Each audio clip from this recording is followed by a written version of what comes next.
Everybody. Enter, rejoice, and come in.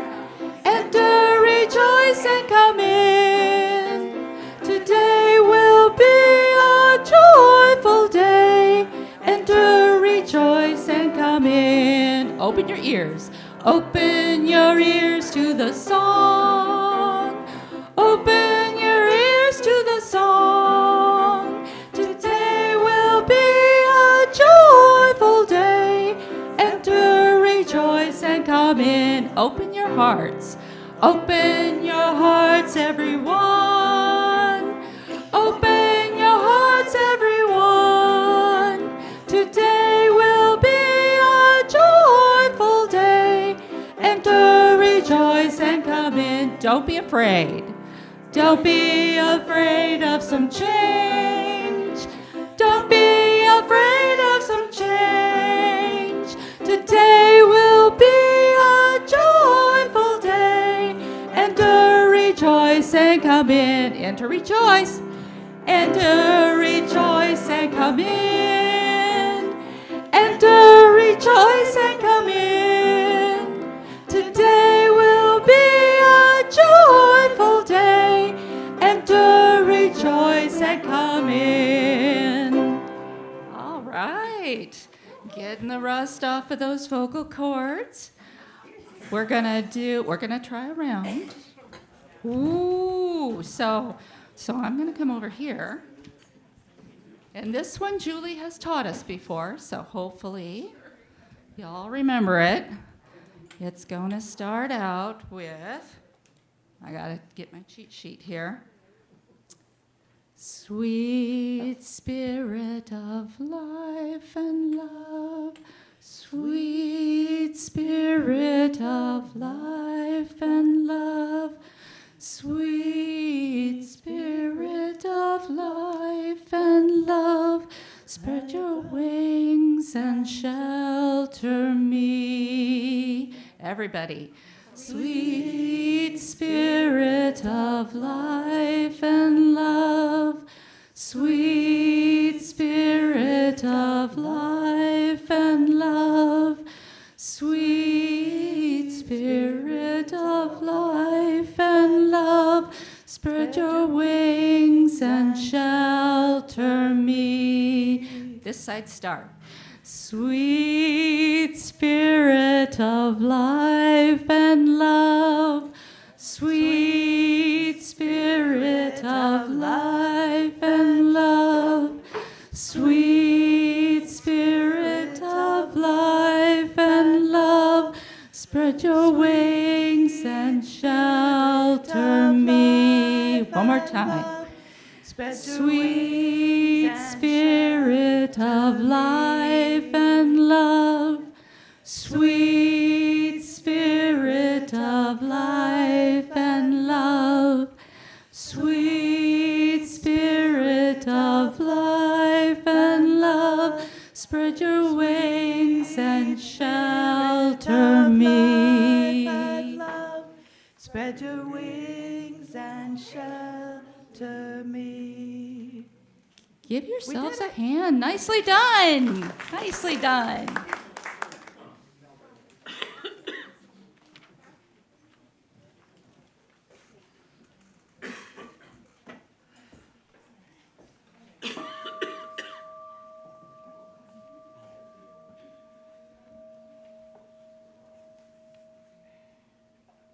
Good morning, and welcome to the Unitarian Church of Lincoln. My name is Kathy Disney. My pronouns are she, her, and I am a worship associate of this church. During the summer months, our interim minister, the Reverend A.J. Galazin, is away. His first Sunday back will be August 10th. This is the third summer our church has focused its July services and other programming on Indigenous people and issues. This year, we are specifically focusing on the Oto Missouri people. Judy Hart and Mary Kay Stillwell, along with the worship associates, have put together a full month of enriching and educational services and events. There is information out in the gallery on a table right outside about those events. then there's still some more to come before the month is up.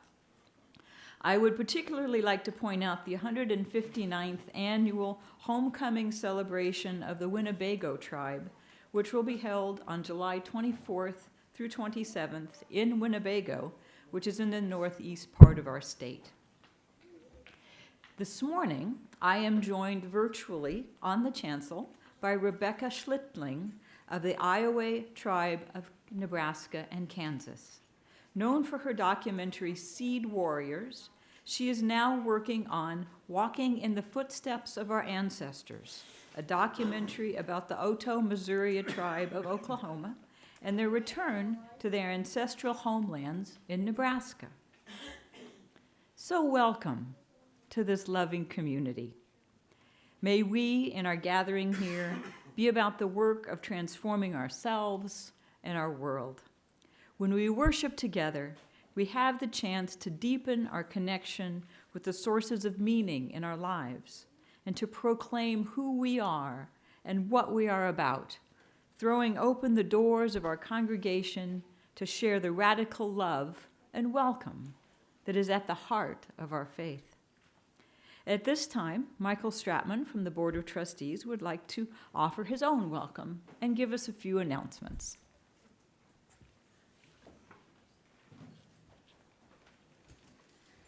Good morning. I'm Michael Stratman, a member of your Board of Trustees. I want to offer a special welcome to those of you who are visiting for the first time. I have a few announcements to share as our church community extends beyond this, our Sunday morning worship. Each month on the fourth Friday, our LGBTQA+ welcoming committee holds Coffee House. Coffee House is an intentionally safe space for queer folks. Experience fun and fellowship in a relaxed environment. We have lots of games, there are always tasty snacks, so you can just show up. It is teacher and assistant recruitment time. We need you to consider spending an hour with the youngest among us on a Saturday morning a few times during the next church year. Training is provided. We want you to know who to reach out to if you have questions. This is Abby, our youth ministry coordinator. We cannot offer kids classes if we do not have teachers and assistants. Please consider signing up in the gallery today after service. And also, any newcomers who'd like to come for a little chat, Pam and Stephanie will be by the large ficus tree in the gallery. Please stop by. Thank you.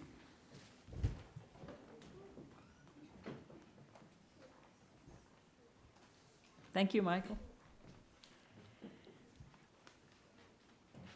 As we enter into worship, take a moment to center yourself in this place. Find a comfortable place with your body. Take a few deep breaths.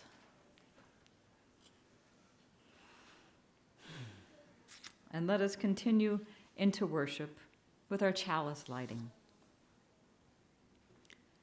Our chalice lighting words today are in honor of International Non-Binary Peoples Day, which was July 14th. In some indigenous cultures, non-binary people are known as two-spirit people and have a long tradition of recognition and honor. These words are from the Trevor Project. To be non-binary is to live in truth, even when the world demands you shrink. You are not a trend, not a phase, not a political debate. You are proof that gender is limitless, and so is your power.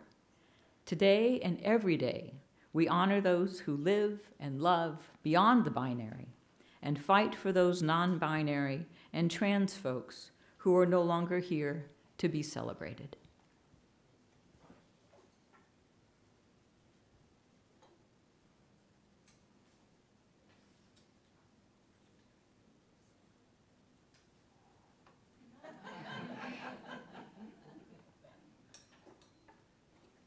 It's all in the imagination. It's lit. Now, please rise in body or spirit as we sing our opening hymn, number 317 in the gray hymnal, We Are Not Our Own.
guys for coming over. I brought the blanket today, the serape. Can you say serape? Okay, what else?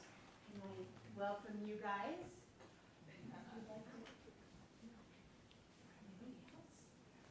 Ready?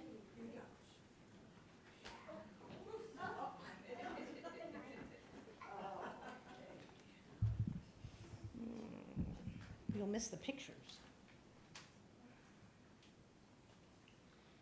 We're going to learn some new words in our story today, which is called Walking Together.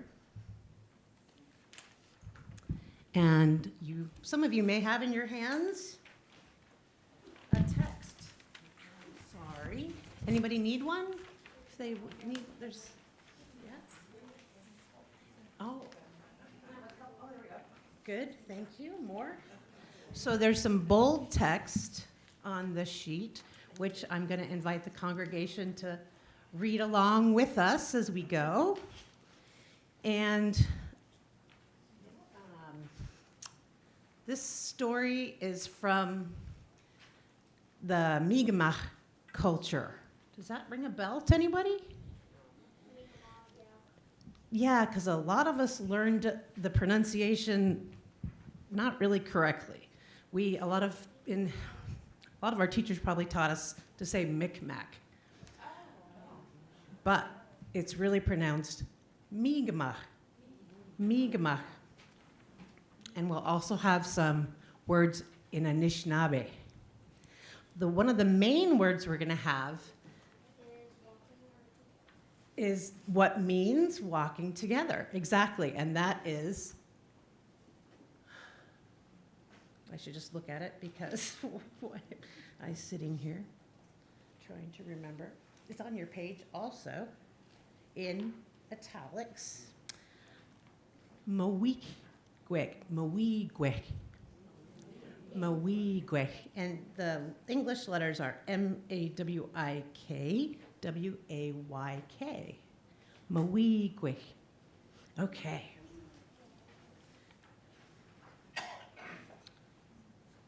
So this book's called Walking Together. What do you think it might be about?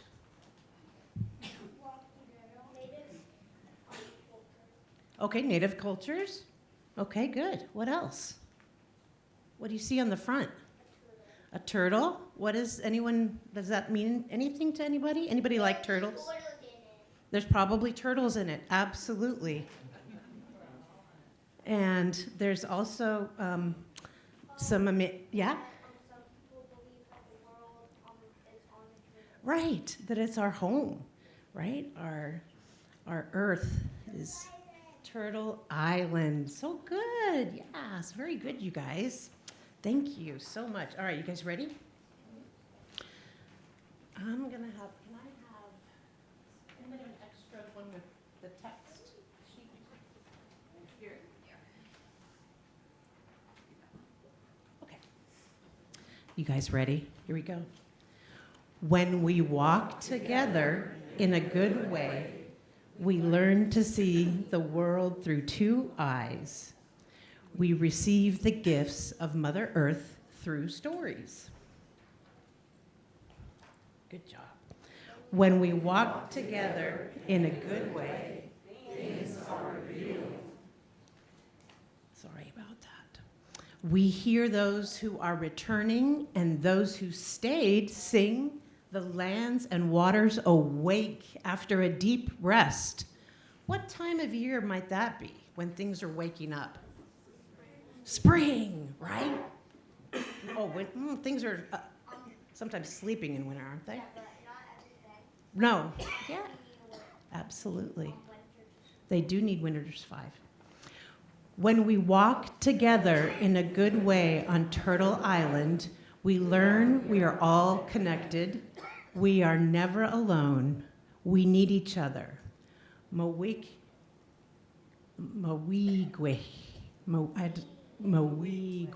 Together, we are strong. When we walk together in a good way, we learn about the gifts and stories of our family, of the lands and of the waters, those who were here before us, and those who will be here after us. When we walk together in a good way, we learn the languages of the land. What does that mean, the languages of the land? Yeah. How people behave and how the land behaves. Right, the people. What else is on the land besides people? Animals. What animals do you see right here in this picture? Deer. And some type of fish. And maybe, could that be maybe a beaver Yeah. making a house? And oh, there's a, oh yeah, and there, is it an owl? A person? Okay. When we walk together in a good way, we give back gifts by taking care of our family. We leave things where they are. We take only if there is enough. We ask before we take, and we listen for the answer. We share. We sing the Mother Earth song. We say thank you. Wilalen. Miigwech. Miigwech. Wilalen is thank you in Mi'kmaq, and Miigwech is thank you in Anishinaabe. When we walk together in a good way, we go to what we love, we go to what we need: water, stick, rock, frog. Let's see, there's another. When we walk together in a good way, Frog is one of our teachers. We wait, listen, and watch for Frog near the ponds. We breathe in the stillness. When we walk together in a good way, things are revealed. We hear Frog croaking. Can I hear some frogs croaking?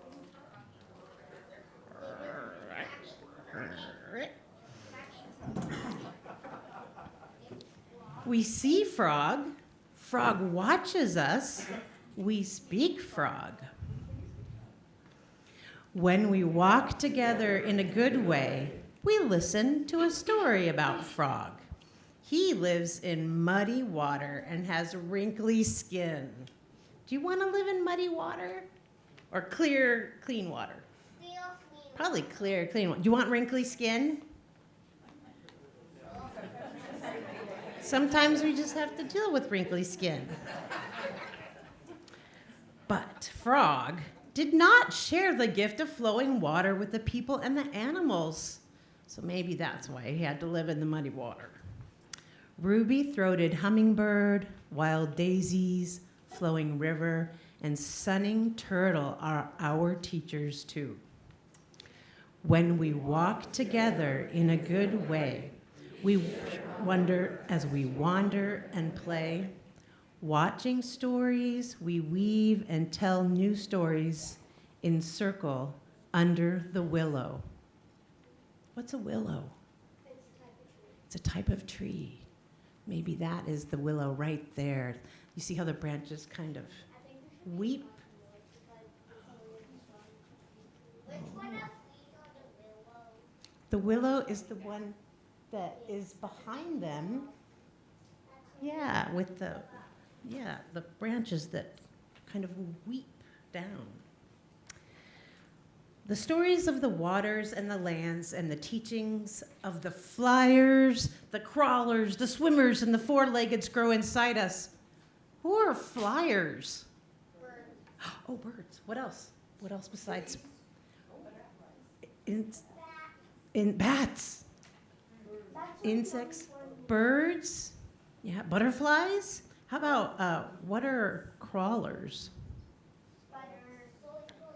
Roly-polies, spiders, tarantulas, spiders. How about what are swimmers? What are swimmers? You're a swimmer? What else? What else swims? Fish? What about what are they called? The basilisks that run on the water? That's cool. I bet they can swim. What? Sharks absolutely swim. And some even like the beavers swim. Do the ducks, the whales? We swim too. Excellent. So now we know who those are. And then the giant shark that's bigger than the whale. Oh, there are some big ones, aren't there? What about four-leggeds? What's a four-legged? Are we four-legged? Pretty much two-legged. Who- Bears. Coyotes, wolves, so good. Triceratops. Yes, cats. So many four-leggeds, right? Those are all of our. You think the whales have four legs? Squirrel. Yes, the squirrels. I don't know what. Some plants kind of seem to walk away, but all of these are our relatives, and we live together in what we call interdependent web of existence, of life, right? Together, we depend on each other. Like flossy milkweed seeds, they are carried on the winds for future generations. When we walk together in a good way, we remember Mowigwek. Together, we are strong. When we take care of the land and water take care of us. Just like the braided sweet grass, we are stronger together. When we walk together in a good way, we learn to know the world through two eyes. Thank you guys so much, and I want to thank Rebecca Schlichting for recommending this story today. Thank you, everybody.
Thank you, Bill and Becky, for magical music. Magic is part of what we talk about this month, and music is magical as anything. Thank you. A central part of our services is the time we gather together as a community to mark the moments of our lives. We share one another our joys, our sorrows, the events that mark the steps on our journey. The threads of sorrow and those of joy are intertwined with the fabric of our lives, present for all, remembered by all. We share those threads, and then they are woven together with those of others in our community. Our joys are shared and magnified. We are comforted in our sorrows. I invite you to type into the chat or to speak into this shared space your name or the name of another you wish to be remembered in sorrow. Marilyn. Twyla. Jensen. Sorry? Mahawa. Molly?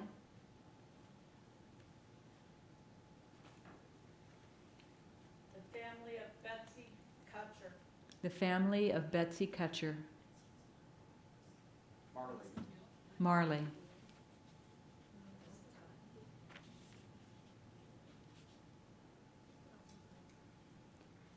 We don't have any in the chat yet, but there is always a delay, so I may come back as needed. Joy is also a part of this community. So I invite you to type into the chat or to speak into this shared space your name or the name of another you wish to be remembered in joy.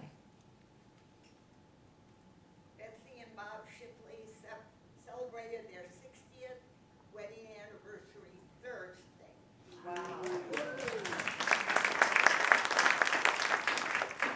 Betsy and Bob Shipley celebrated their 60th wedding anniversary Thursday.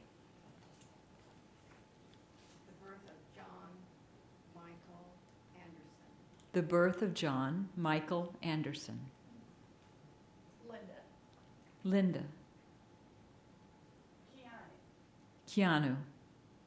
Thanks to Ellen Nels for 6 hours of trimming trees and creating brush yesterday in the heat. Thanks to Elle and Nils for working 6 hours yesterday creating brush in the heat. On the chat from Laura Lee, we have grandson Ren Lee's 10th birthday.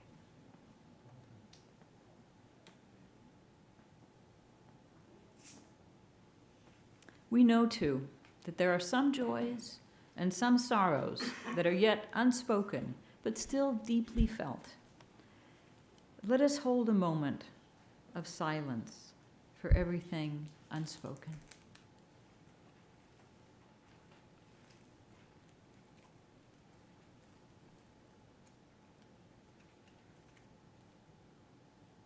Thank you for your presence.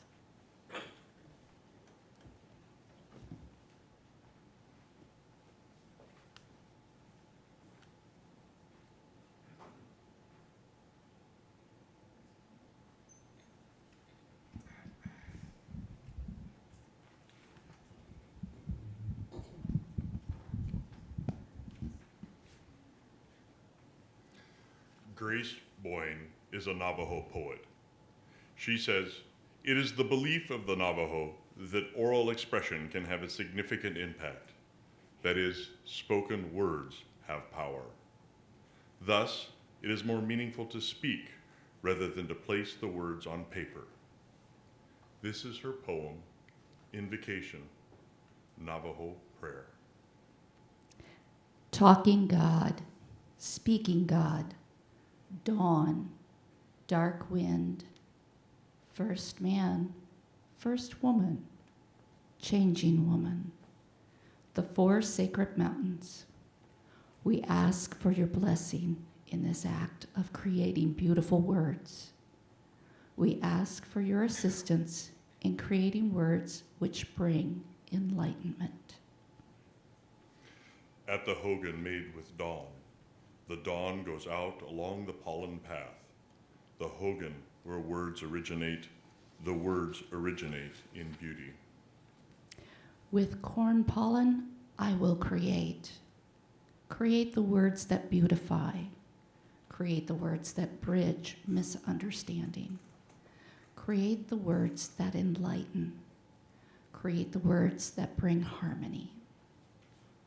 Through the words, we shall journey along the corn pollen trail with beauty, surrounding us, and in that we shall live beautifully. Through the words, we shall journey along the corn pollen trail with harmony, surrounding us, and in that we shall live beautifully. Through the sacred words, we shall create the beauty. Through the sacred words, we shall create harmony. Through the sacred words, we shall create enlightenment. Through the sacred words, we shall create understanding. Around me, there will be beauty. Ahead of me, there will be beauty. Behind me, there will be beauty. Above me, there will be beauty. All is beautiful again. Hojo Nahadsi. All is beautiful again. Hojo Nahadsi.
Spirit of life, come unto me. Sing in my heart all the stirrings of compassion. Blow in the wind, rise in the sea. Move in the hand, giving life the shape of justice. Roots hold me close, wings set me free. Spirit of life, come to me, come to me.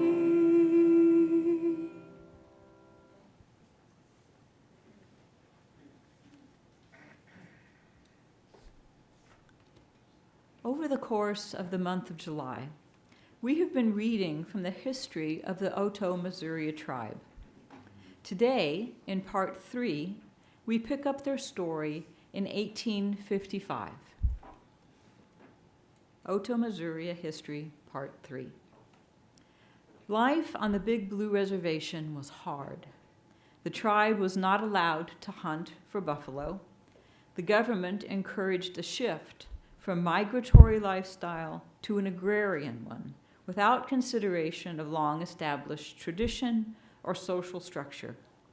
For years, the tribe watched as acre by acre of their land was sold off by the government to non-Indians.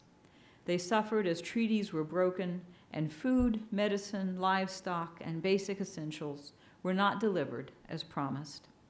Sickness was rampant. Children starved, and the mortality rate climbed higher year after year.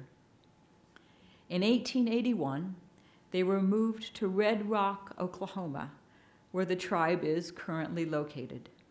Oto and Missouri children were taken away from their parents and sent to government boarding schools to be civilized. The children had to learn English. Tribal elders remember being punished for speaking their native language at school. The stigma of speaking the traditional language passed into the home. Some tribal members did not teach their children their language because they did not want them to be punished in school, or because they thought it would be better for them to learn the white ways.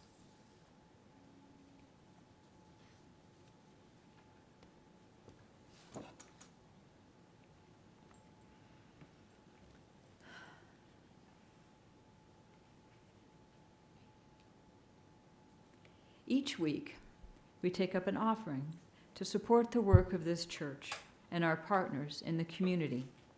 We do this because just as we all grow from our participation in the community, we all give back through our time, our talent, and our treasure.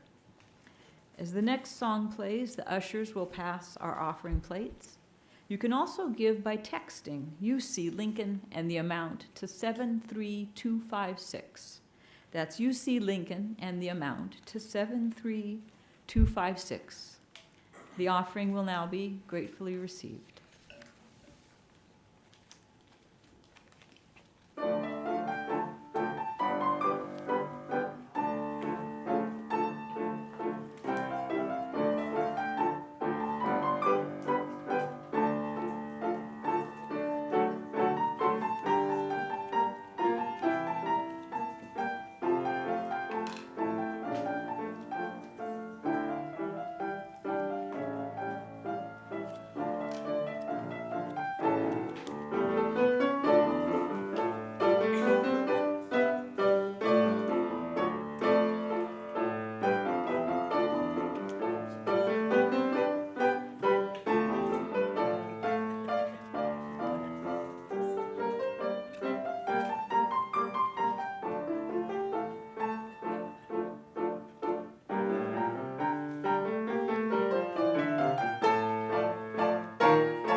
Hello.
Hello.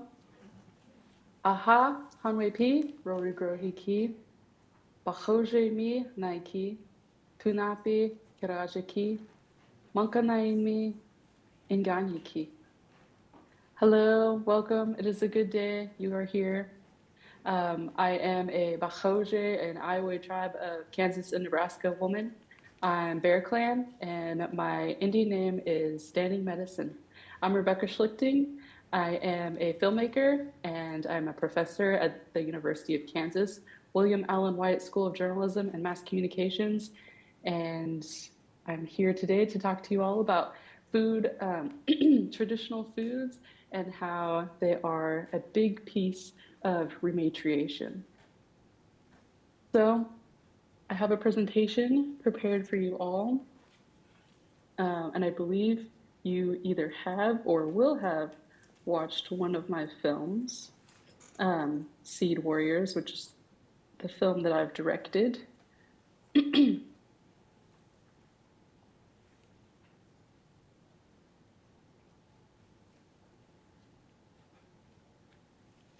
Okay, this is a picture from my reservation. So I wanted to talk a little bit about myself before I get started. So um, I grew up on the Sac and Fox, Kickapoo, and Iowa reservations in Kansas. In Kansas, we have 4 tribes. Those 3 plus the Potawatomi. On mornings, I love to wake up and look out and watch the sunrise. So this is a sunrise on the reservation, Kickapoo Reservation. Kikakboa is the traditional way to say that. So I wanted to include the sunrise to start our talk, and just to talk a little bit about where I'm from and how I got to where I am. So I grew up on the reservation. I went to a tribal school called Kickapoo Nation School, and I got to learn things like treaty rights and the mistreatment of Native peoples in our histories from the Native perspective, which was very helpful. I also took drum class and culture classes as well. So I, in a sense, got to grow up with some of our traditional knowledge and was taught by elders as well. It was a really great and informative time of my life. And I really appreciate it, and I'm glad to have gone through that path. So I grew up on my community. I was, in a way, very sheltered because I was only around Native people for the most part. My dad is German. That's why my last name is Schlichting. So when I did leave the reservation, in a sense, it was to visit my dad's family. But it wasn't until I came to the University of Kansas for undergrad that I was really exposed to non-Native people. And that was my first big culture shock in this world. When I got there, somebody asked me if I lived in a teepee, and somebody else asked me if I had running water at home. And yes, I've always had running water at home, and I've never lived in a teepee, unfortunately. But I do pray in a teepee. My church is in a teepee, because I'm a member of the Native American Church. And as far as running water, always have had running water, electricity, and even satellite TV. Really fancy. A lot of people don't realize how modern we are, which is really sad because, a lot of exposure that non-Native people have to Native people, unfortunately, is through media. And so after learning about this, it became my mission to really hone in on creating media. So, and media representation of Native people and things that break down these stereotypes. I was really pushed by my high school journalism teacher, high school and junior high journalism teacher, to find stereotypes, break stereotypes, find those stories that break stereotypes. And so that's what I have dedicated to with my storytelling through all of the mediums that I do. Most famous, my filmmaking. So this is me during my undergrad at a internship with Vision Maker Media in Lincoln, Nebraska. I spent my summer there making films, and this was me talking to Kevin Aberesk's church group, and they were going up to Pine Ridge to do a reverse mission trip where they were going there to learn about what the people needed rather than come in and say, this is what you need, here you go. They wanted to learn, what is a impactful way, a meaningful way that we could build relationships and, not just leave something there, but make a difference in a different way that's needed and with their input. So that was one of 3 films that I created that summer through Vision Maker Media, and it was an invaluable experience. I was a backpack reporter, as they say. I ran the camera, I ran the sound, I edited the video. I did all of it. My mentor there really helped me with the story, piecing the story together in sort of a documentary type of way, because up until then I had just done news packages. And so it was sort of an extensive news package to me in my mind. And then it played at a film festival, and then I guess I became a filmmaker at that point. So that was my undergrad while I was at the University of Kansas. While I was there that summer, they recruited me to the University of Nebraska to be a master's student in professional journalism. So I did that right after I graduated from with my science bachelor's in journalism. Went right on to my Master of Arts in journalism. And so I did that for 2 years, and then I co-taught a class called Wounds of White Clay, which some of you may have heard of or have seen. Definitely check it out online. It's called Wounds of White Clay. It's a very instrumental project that helped to shut down the liquor stores in White Clay, Nebraska, that were taking advantage of the Pine Ridge Indian Reservation population, which does have a dry reservation, meaning they do not allow alcohol. And they were selling up to 4 million cans of beer a year in this town with only 12 people in it. But at this point, I'm sure a lot of you have heard of White Clay, but if not, definitely check out the stories. They're really powerful stories. I was an adjunct professor for that project. There were 4 professors total, three professors and 1 sort of volunteer professor. And so that really helped to launch my career, because that led us to get the Robert F. Kennedy Human Rights Award and the grand prize on top of that. We were the first college to ever get the grand prize, because of the 20 years they get, the 20 awards that they give every year, they pick one to win the grand prize. So that was the one. After this, I worked for Vision Maker Media as the assistant director, and then I was an interim director for them. And Vision Maker Media, if you don't know, is also in Lincoln, Nebraska, and they create Native films. They're sort of the PBS arm for Native public television, television series and movies. So I worked with them for about 4 years, and then I got pregnant with my daughter and decided I needed to move back home to be closer to family. So I found a job teaching as an assistant professor of the practice for the journalism school at KU, the University of Kansas. So I'm a Jayhawk. A lot of people get it confused with K-State, but not at all. It's KU.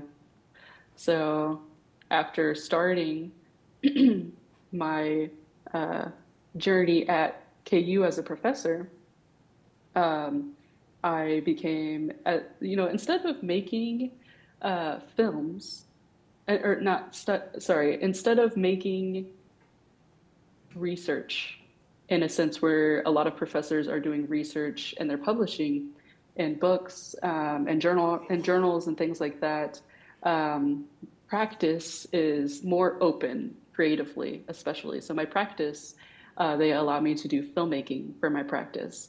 And so I talked about how important it is for me to talk about Native perspectives in a modern sense, and also in a positive sense to break those stereotypes. Another big part of that is narrative sovereignty. And that is where the Native people, we are taking control of our own narratives, and we are telling our own stories. And that was a huge mission of Vision Maker Media. And it's become a huge part of my filmmaking. I try to hire as many Natives as I can on my film crews for our productions, and make sure that we are practicing narrative sovereignty, because it is very, very important. So through our all Native crew for Seed Warriors, we created a 10-minute documentary, which is on PBS Digital Studios, about Deb Echohawk, who is this amazing woman who is rematriating ancestral corn from the Pawnee tribe. So when we talk about rematriation, what is rematriation? Because we know what repatriation is, right? And you think about the word stems from that, patriarchy, things like that. So this is more repatriation is more of a male sense, and rematriation is more of the female sense. of how to sort of bring back our traditions and our cultures in a way that reciprocates with the world, with the earth in particular. And so we had many practices traditionally of reciprocation and respect for our Mother Earth, respect for her plentiful gifts that we get, you know, the water, corn, different foods, things like this, and shelter, you know. And to get back to these ways, this is what we are calling rematriation, and it's a movement within Native American societies. I'm not sure that it's a commonly spoken or written about word, but there are really great books out there about it. There's a lot more to learn about it. So seed warriors in particular, Deb Echo Hawk lives in Oklahoma and Pawnee, Oklahoma, which is now where the Pawnee live. They were from Nebraska originally and then moved down when a lot of settlers were coming in to Nebraska. They moved down to Oklahoma because a lot of other Native people were moving down there as well. They made friends and decided they needed to create a new home down there in order to keep their way of life thriving. So when they left, they brought these seeds with them and they tried to grow them there in Oklahoma, but they didn't grow as well.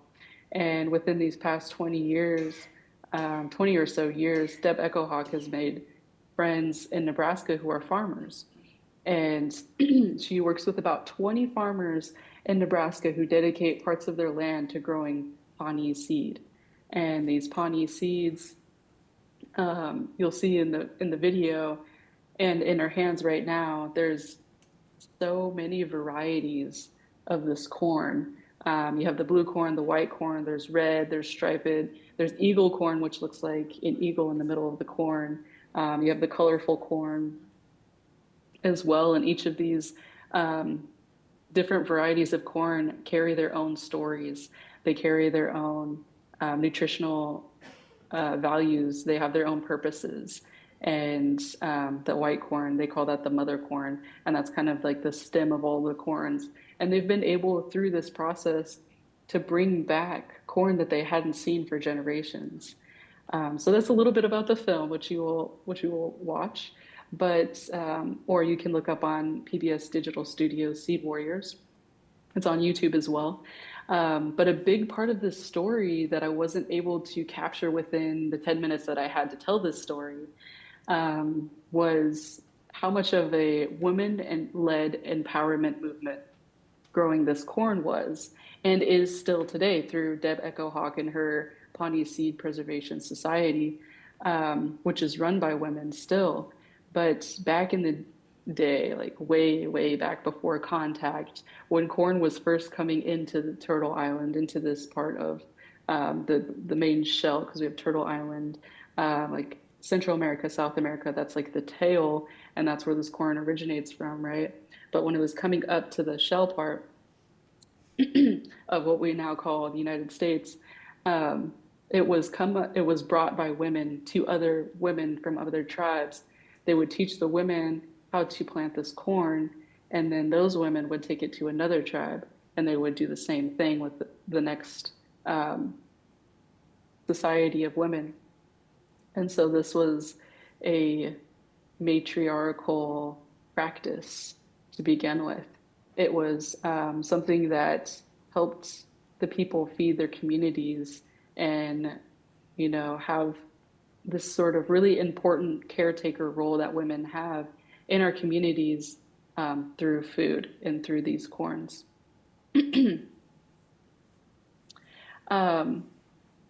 Indian corn, this is a painting by one of my elders who passed in January of this year, Lance Foster. He was a brilliant artist. He was also our tribal historic preservation officer. So this is a picture of kind of encapsulating that mother corn. In addition to that, it captures the three sisters, which you may know about. And actually, in addition to three sisters, there's even four sisters. And he actually captures the four sisters in here. So you see the corn, that's one of the sisters, the squash, which is down here. beans, which kind of use the corn as vines to grow up, and the squash help to keep animals out and they keep things watered. And then we have the sunflowers, which helps with the thistles, helps keeps the bunnies out, keeps out unwanted critters. So oftentimes people would have a fence made out of sunflowers around their three sisters. So that's why we say there's actually four sisters here. So now I am in this role in a very similar film with the Oto Missouri tribe. I am Iowa tribe of Kansas, Nebraska, as I mentioned earlier. And the Oto tribe and the Iowa tribe used to live together. We used to be one people. And then a long time ago, we split up, but we still speak the same language. It's funny because some of our words just have different dialects, or we say things just slightly different.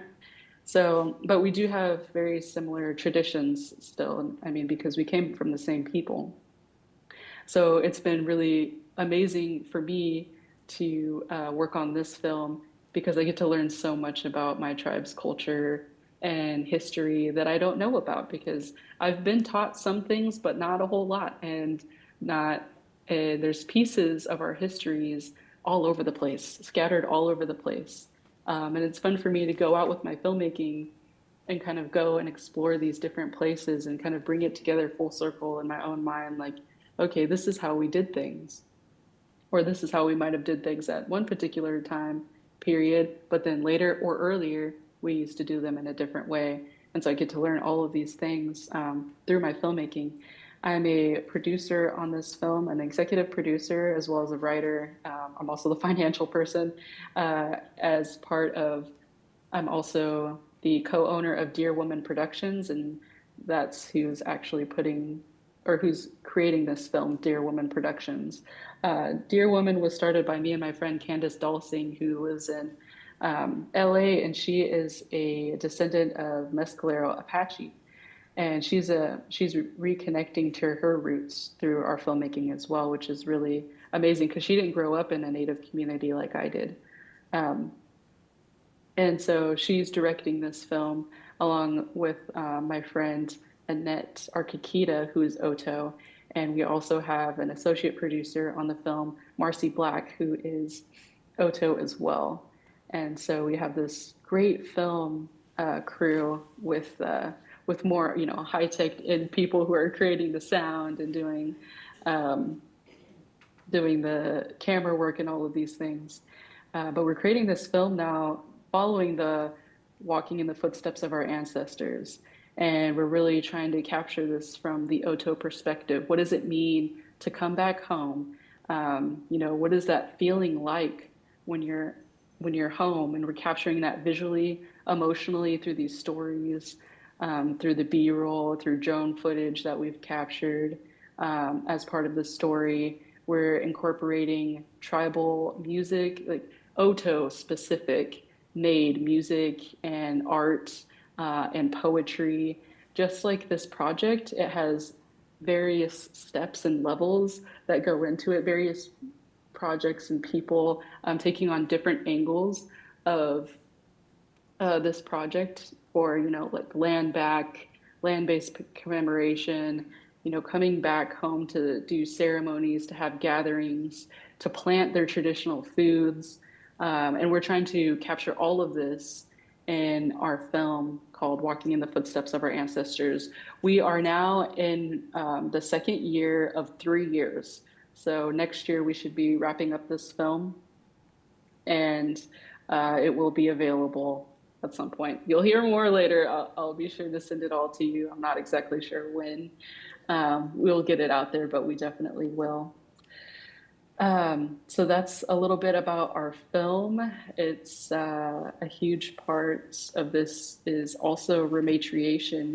There are a lot of powerful women in this group who are doing amazing work. And even in my own history, I have found that it's really hard to find information or stories about the women in my lineage. But it's really easy for me to find out information and stories about Chief White Cloud, who was my great, great, great, great, great, great grandfather, and his son. But his daughters, who I am descendant of, there's not much information out about them. It's hard to even find their names anywhere in anything. And oftentimes the two of them get confused. And so, in a sense, rematriating this story, we're giving these women voices and showing that the power that they're doing and that they hold within this project, because oftentimes people gravitate towards the man story.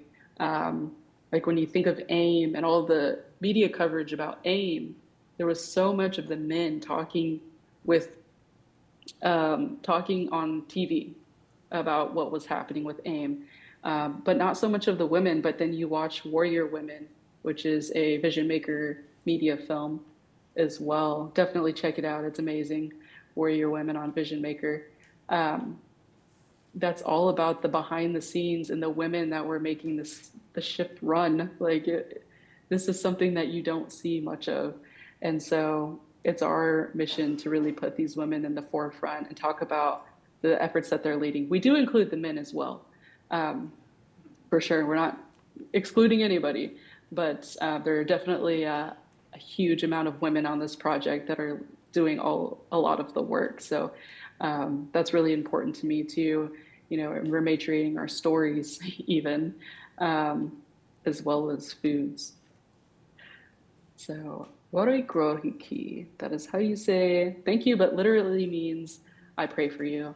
I appreciate the time that we've spent today. This has been a really great opportunity for me to share this story, to share a little bit about myself and my story, my work with you all today. I wish I could have seen you in person, but I'm around sometimes. I got to do filmmaking in Lincoln, so maybe sometime I'll be able to stop by and say, hey, but I appreciate you all for your time and for all of the power that each of you hold and being able to support this project or many other projects, or just being good vessels of God to put out that love and mission of God. That's how I feel about this group. So thank you all so much. Warikrohiki.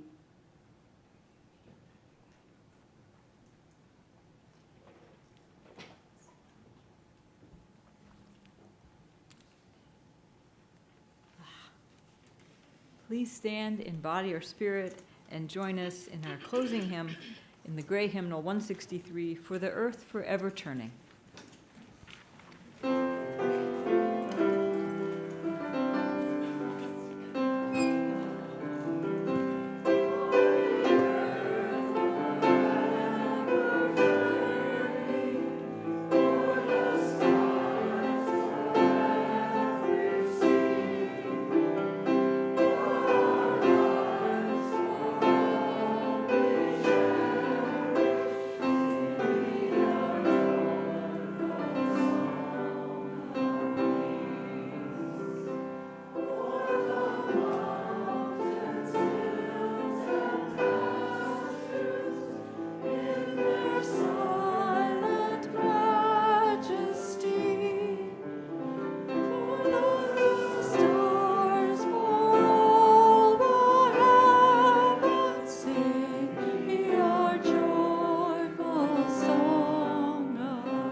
Our closing words are from Maureen Killeran, a Unitarian Universalist minister of our time. Daring vision. We extinguish this chalice flame, daring to carry forward the vision of this free faith, that freedom, reason, and justice will one day prevail in this nation and across the earth.